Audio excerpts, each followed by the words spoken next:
Pais Admiráveis Educam pelo Exemplo, um livro de Chris Poli, capítulo 9, parte B. Pais Controlados, Filhos Moderados. Nessa questão é de extrema importância que o pai tome consciência do que exatamente quer para o futuro do seu filho, pois é muito mais fácil dar o que ele pede para deixá-lo quietinho e satisfazer-lhe todas as suas vontades do que entrar num cabo de guerra de pode e não pode. Só que você deve sempre se perguntar que consequência aquilo terá em longo prazo. Basta comprar um balde de pipoca ou enchê-lo de salgadinhos enquanto assiste a um desenho na televisão e o pequeno ficará mansinho. Mas será esse tipo de mansidão que se deseja? Pois dessa forma é fácil controlar a situação. Mas e as consequências de tudo isso? Se por um lado a sabedoria bíblica adverte que quem cultiva o mal e semeia a maldade, isso também colherá, por outro conforta ao dizer quem semeia a retidão colhe segura recompensa. Pense que você está educando alguém que será no futuro exatamente como está sendo preparado para ser, seja mal ou reto. Filhos moderados são aqueles cujos pais dão exemplo de controle na organização das coisas. Percebo certa glamourização de muitas pessoas ao reclamar da falta de tempo, da agenda cheia de compromissos. Eles se gabam dizendo: eu trabalho demais, não tenho tempo nem para comer, como se fosse uma vantagem. Só que isso se torna um redemoinho e, na verdade, a falta de domínio próprio sobre a própria rotina, privilegiando outras atividades em detrimento dos próprios filhos, não é uma qualidade da qual se gabar, é um defeito. Quando trabalhava em escolas, a certa altura, eu e minhas colegas não tínhamos tempo para almoçar, numa total falta de temperança. Na hora do lanche, nos entupíamos de guloseimas. Chegou um ponto em que um grupo de médicos que trabalhavam comigo nos chamou para uma conversa. Disseram-nos: vocês têm que parar com isso e estabelecer um limite. Se têm direito a uma hora de almoço, parem e vão almoçar. O mesmo deve ser feito dentro de casa. Algo que me chama muita atenção é a solicitação das mães por um cronograma diário. Para mim, isso soa absurdo.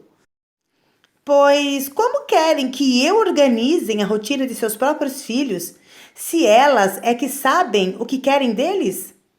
Muitas vezes não têm a menor ideia do que aquela criança faz.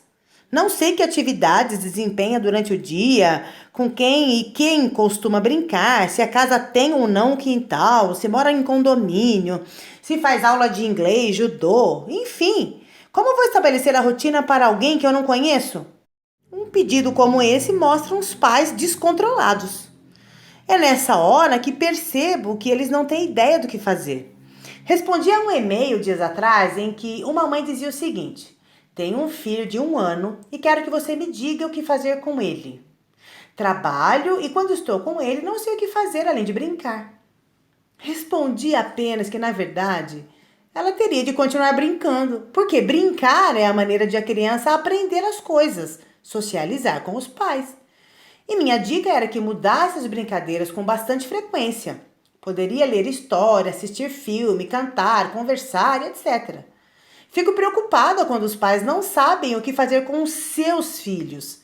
Mais ainda quando vejo que o apóstolo Pedro estabelece uma relação direta entre domínio próprio e amor, incluindo esses traços de caráter entre aquilo que evita que nos tornemos inoperantes.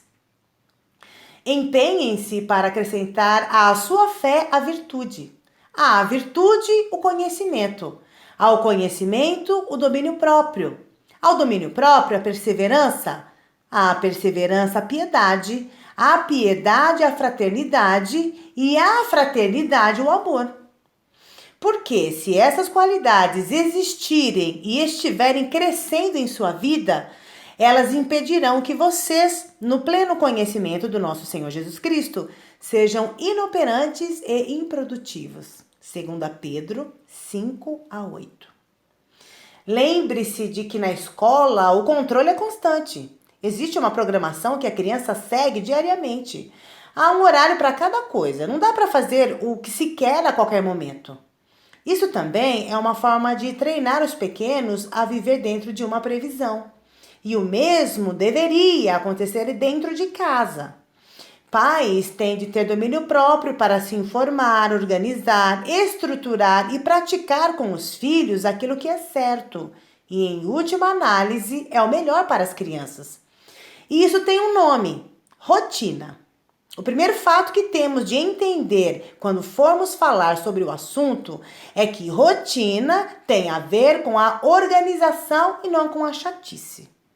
Estabelecer regras, tarefas e horários dá segurança para você e a criança. Quando fazemos um checklist dos afazeres diários, é possível saber se vamos dar conta de executar o que foi programado. Ao final do dia, teremos controle sobre o que itens foram cumpridos. Se deu tudo certo, o fato de ser comemorado como um triunfo. Controlar o seu tempo e organizar a rotina evita estabelecer alvos absurdos e quebra a sensação de frustração quando, no final do dia, você se dá conta de que não conseguiu aproveitar bem todos os minutos de que dispunha. A Bíblia já fala sobre a importância de separar um tempo certo para cada coisa. Para tudo há uma ocasião certa. Há tempo certo para cada propósito debaixo do céu. Tempo de nascer e tempo de morrer. Tempo de plantar e tempo de arrancar o que se plantou. Tempo de matar, tempo de curar. Tempo de derrubar e tempo de construir.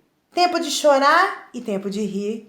Tempo de prantear, tempo de dançar. Tempo de espalhar pedras e tempo de ajuntá-las. Tempo de abraçar e tempo de se conter. Tempo de procurar e tempo de desistir. Tempo de guardar, tempo de jogar fora. Tempo de rasgar e tempo de costurar. Tempo de calar e tempo de falar. Tempo de amar, tempo de odiar. Tempo de lutar e tempo de viver em paz.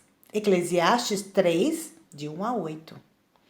Toda essa administração do tempo tem relação direta com domínio próprio.